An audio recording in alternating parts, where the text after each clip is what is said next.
दिन के जिंदगी बा मजा खूब ली हो।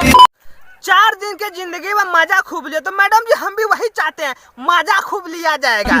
तो मैडम जी चलिए ना बालकनी में मिलके मजा लेते हैं, आपको भी मजा आएगा और हमें भी मजा आएगा। ए रहा नहीं जाता। रानी जब तक जी तो हमारे के दी रानी।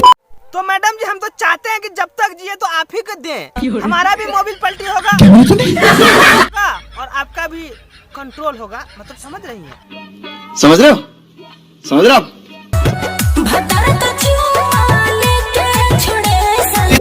अच्छा भतार मतलब सिर्फ चुम्मा लेके छोड़ता है, मतलब डोज नहीं देता है ना।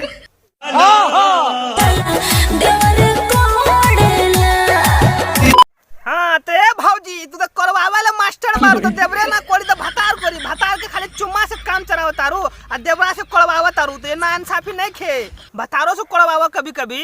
अरे हाँ भाई हाँ। दीदी के देवर बड़ा मुंह लटका कोइले।